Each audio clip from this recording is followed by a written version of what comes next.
Welcome to the Lentil Intervention Podcast, raising awareness and inspiring action for personal and planetary health, with your hosts, Ben and Emma. Hello everybody, my name is Ben Eitelberg. And I'm Emma Strutt. And welcome to episode 31. Remember to subscribe to this podcast and buy us a coffee. We're getting very thirsty. Following on from the last episode with Dr. Martin Williamson, we bring you another recording from their Evidence-Based Eating New Zealand series of health-focused public lectures. So the Dunedin theme was avoiding severe illness, and our next speaker is... That's right, our next speaker is the wonderful Yvette Hall. So Yvette Hall is a medical student, and here she discusses her personal and family journey to adopting a plant-based lifestyle and the lack of nutrition in medical training.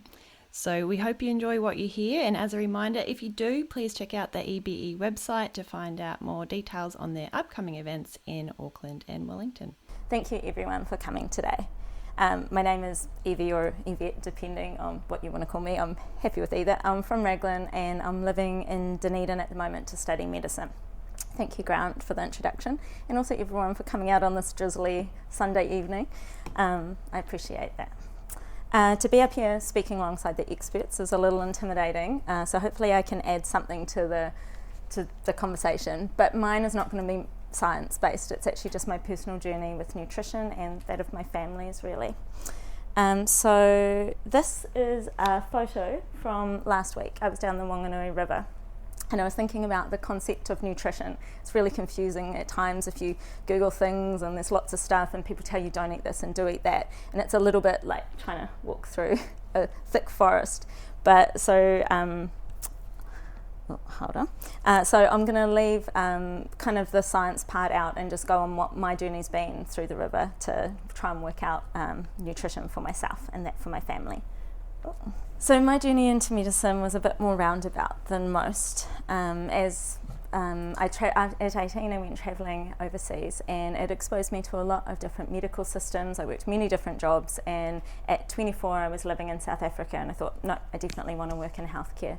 So I returned to Aotearoa and studied a myriad of things, as was mentioned before. At the end of my Bachelor of Biological Science with a second major in Māori Pacific Development, I returned a stack of books, which my cat Sprocket is keeping warm in the picture. Throughout the journey, and that's how I got into medicine, throughout the journey my family in the top photo have been a huge support, and down the bottom is my favourite two moments in medicine. One on the left, the little square one with me with the little boy, that's in El Salvador working in an infectious disease clinic, and the one on the right was last week down the Whanganui River, where I was invited to work in Pipariki in Jerusalem, which I'm not sure if any of you are familiar with, but very isolated communities, and they hadn't had a doctor down there for something like 10 years because they didn't actually want one. So to get invited was quite lucky and a real privilege, and specifically speaking with this family, we talked a lot about while eating lamprey eel that they'd offered me, and I ate with gratitude, but thought, gosh, this is kind of hypocritical that I'm going to speak about plant-based.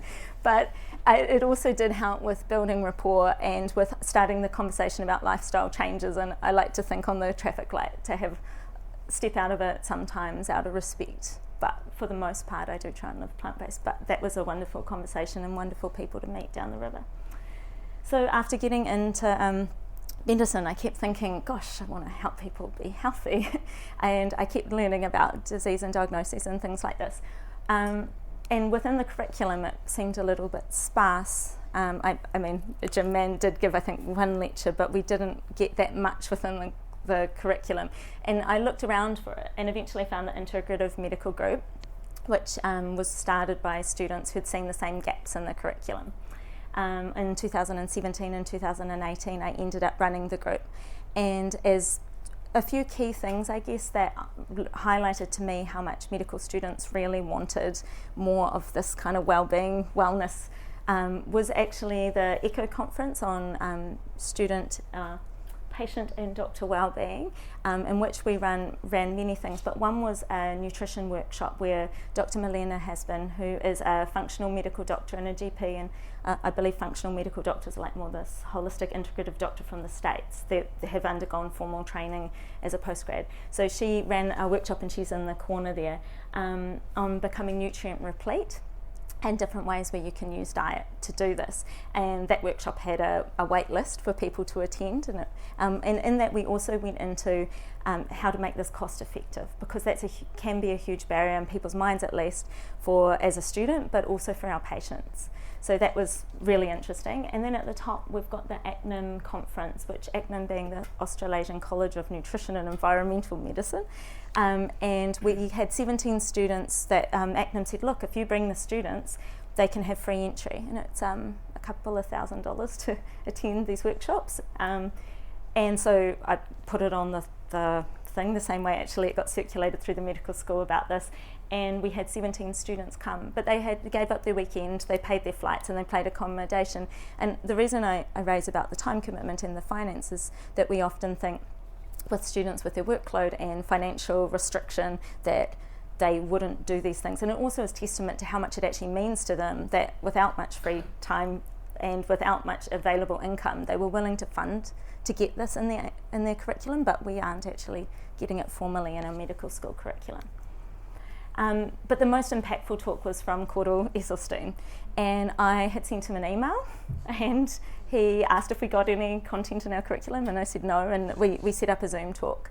And I'm not sure who's here might be familiar with the Hunter Centre, but the Hunter Centre is where most medical students do our our learning space. It's not as much on this campus, it's kind of in the rooms there. And the bottom floor, there's the G seminar rooms, G10, A and B, and we opened up the middle doors thinking, gosh, that's going to be excessive. But it was full to the back, and there was only standing room, and it was amazing. And this was for a Zoom call in 2017 when Zoom wasn't as big as it is now, and so and that was really cool. I thought, far out, this isn't just me that is finding this interesting. But that also links directly into my personal experience of plant-based eating, because 6 months before that, and the reason I emailed Caldwell was my father was diagnosed with significant cardiovascular disease and given less than a year to live if he didn't have a coronary artery bypass. And for those who aren't in the medical field, a coronary artery bypass is a surgery which is it's quite serious, albeit sadly it's routine because there's so many get done. But where you take a vein out of the leg and you kind of plumb it over the top of the heart so the heart can still get perfused sort of around the blockages. But that disease is actually throughout the body, throughout all the vessels, not just the cardiac ones. And so even with him getting this, he still had significant vascular disease throughout his whole body. And with him wanting to live a really active life and be really still part of the world, that was not really fitting with his goals for himself, or really what we as a family had hoped his retirement years would be. And that's when it got even more complicated. This is my younger brother, Hayden, and at 28 he was diagnosed with stage 3 bowel cancer. And this was within only a couple of months, so our family was reeling a wee bit, to say the least. So I took some time out of medical school and went up to try and help. We were all a bit stressed about it, but Mum actually, she got so tired through this process driving back and forwards between Hamilton and Raglan, she fell asleep at the wheel, and luckily was fine. But it was also my sister was doing her masters and she wasn't coping, and it was really the 5 of us that I showed in the beginning. I mean, they were my biggest rocks, so I felt like I needed to be there. And in attending their appointments, which was the job that kind of needed the most help really that we could do on the outside, especially when you're living between Raglan and Hamilton, which is about an hour each way, I heard the oncologist say to my brother and the cardiologist say to my father that diet, almost the damage is done, diet's not really that big a deal, and I was like, oh wow, oh, I'm sure it is. I'm sure it's actually the key causative factor, isn't it? And I was like, wow, this is intense. But yeah, for my brother and my dad, I guess they both wanted a life where they were young men, they are still young men, where they would be able to do the things they loved and return to health. So anyway, a friend of ours around this time mentioned Forks Over Knives, and we watched it as a family and decided to go plant-based as a family. So this is us, this is Dad amongst he spent almost 6 months in and out of hospital actually, and he's over it here, and I can't believe the rest of us are smiling, to tell you the truth, because like I look at this photo and I go, what were we thinking? But so Dad had a quadruple bypass and my brother had a right hemicolectomy, and they went plant-based, and that was when I put in for interest's sake, because when Dad went plant-based, he put down vegan, and he was still like testing it out, and this was one of the first meals he got, which I don't know if you can see the beef in the corner. And that's all, no, but that's also testament to that it's not easy, and it does take a bit of being adaptable and just perseverance, and also supportive people around you, and to have a laugh as well, because it wasn't always easy, and there was also, the doctors didn't really understand what our family was trying to do. So there was a bit of skepticism as well. But when Dad sent me this photo last night, it wasn't in my slides, and I was like, I have to put that in. So this brings me to the implications for patients, because as my family is now 4 years down the track and enjoying really good health, my dad is doing more than what he ever did before. He's more involved in the community, he's more involved in our family, he's happier, he's way nicer to live with, but also he lost 30 kilos, and he had been always in that obese category, and people told him that was genetic, and I was like, how do they know that? Because they haven't done a test on that, and they haven't seen the rest of his family. Like, why are they saying it's genetic that he's obese? But when he went plant-based, the weight just fell off him, and he was never hungry actually, and that was the rule we set. No, Dad, you're not going to be hungry, but we just need this inflammation to come down, because this is scary. We want you, none of us are ready to have kids, we want you to meet your grandkids, you want that. And so so that was for him. And for my brother, he's his girlfriend at the time, they're now engaged, he's doing tons of amazing woodwork things. He's just like, this isn't even part of his thinking anymore. There's no signs of cancer, which considering the condition he was in when it was diagnosed, his bowel was getting lots of polyps even after, but the longer he stayed on plant-based, the polyps have stopped, and now he's on like kind of the same as my sister and I on the colonoscopy screening. Like, he's back to 5 years now, which is an amazing outcome to have had such good resolution, which, and without chemo, which was his choice, he didn't want. So Caldwell was also Bill Clinton's cardiologist. So I might come back to some of that. Yeah, I'll just come back. But not only is this a health issue, but it's also a human rights issue, because not everyone in New Zealand is enjoying the same health outcomes. And when it comes to the Y2575 health services equity investigation, that between 1996 and 2014, all causes of cardiovascular disease and mortality were more than twice as high for Māori.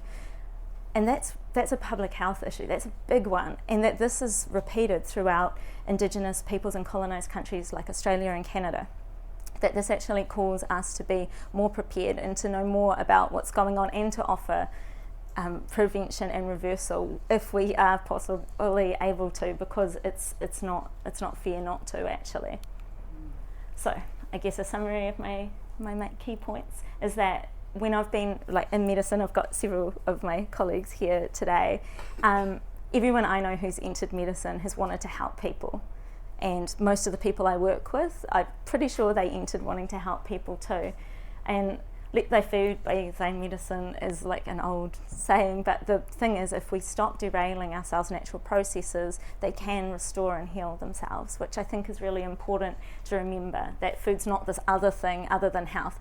That reminds me. So we see ourselves culturally as meat eaters, but we're also DIY experts. And a lot of our patients that was the slide back with Bill Clinton, and a lot of our patients, they really want something they can do themselves. And I got to see that firsthand with my brother and my dad. They wanted something they could do themselves. They were frustrated to put that power into other people's hands. And it was actually watching that thing. It wasn't me pushing them to go plant-based. They actually wanted something they could do, because waiting for that surgical date is so stressful. He was the youngest that any specialist, like he'd gone to 6 different doctors, and they, you've got GERD, you've got this, there's no way you've got bowel cancer, and it actually got till the tumour ruptured. So that wasn't a good outcome, I guess. And so at that point we were like, well, geez, we need to stop having any inflammation or anything that could derail the cell processes. So really it was almost that we were looking at not even from the microbiome, but a little bit, but actually mainly from just, we need him not to be inflamed. We need cells to do what they do, and we need his immune system to be screening for cells that are going rogue. And there is research into it, but at that point we were probably just trying to find anything, and then we found the research after, but it just seemed to make sense. And then so it was almost happened, I think it gave such a fright because, I mean, we found out the surgery happened and then we had to work out what to do after, and the chemo was only going to add maybe 1% survival, and that wasn't good enough considering the side effects were 100%, and there are some side effects that are lifelong, like the neuropathies and stuff. And he's a carpenter, he works with his hands. If he had that, his livelihood was not gonna, he was gonna have to find a new way to work, and he was like, nah, I'll work through this. So he chose plant-based. But yeah, I don't think we were looking, I mean, the microbiome improves with it, but it wasn't our primary driver. It was more like, well, something's wrong with your bowel. And very quickly with the colonoscopies we could see, because he was on such regular colonoscopy screening, that the first one had like, I don't know, I'll say 100 polyps, the second was 20, and it got down to 5, and then it was 4, and then there was none. And that was amazing to see that the section of bowel that was left was improving. And so I guess, yeah, and then actually we did start to go like, oh my gosh, there's actually a lot of research. But just, I guess because Dad kind of prepped us to think that way, we probably flowed into it with Hayden a bit quicker as well. Yeah.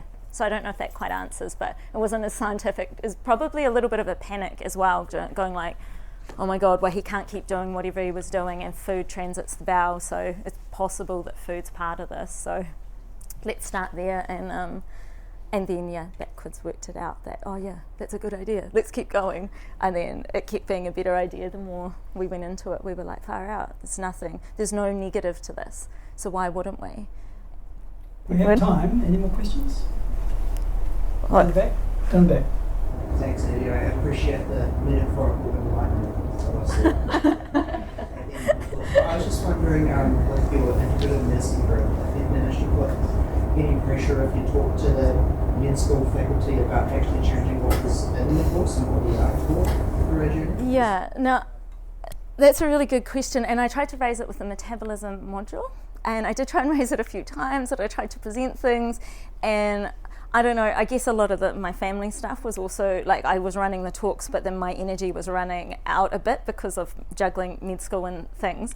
But it was hard to get traction. It was hard to even raise the conversation. And often when they're like, oh, there's no research, I was like, I've got research. Like, I can show you because I'm doing this research for my family. But it did, I don't know, like, whether I'm being skeptical, but it did feel a bit smoke and mirrors. Like, I kept trying and it wasn't really. And in the end, I think I actually just thought, I've just got to pass so I get to graduate with you guys and also and support my family. So in the end, I think I got tired, but it was really hard to get anyone to talk with me about it. And I was like, oh, this is weird, because this is something that our patients are asking us for, you know. And being in clinic, the sad thing is you see so many patients who they have conditions that might not have happened, if not, but they also are asking for something they can do, and we're not equipped with that. And I feel like, gosh, it actually makes the job a lot more satisfying if you have something to say that you believe in as well, rather than just like,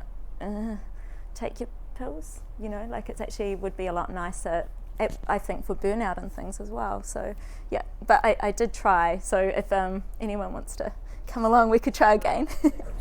Well, thank you very much, Yvette. Okay. That was a real challenge.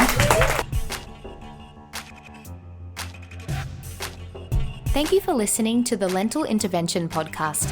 Make sure you subscribe and share this podcast with your friends, and visit the website for more details.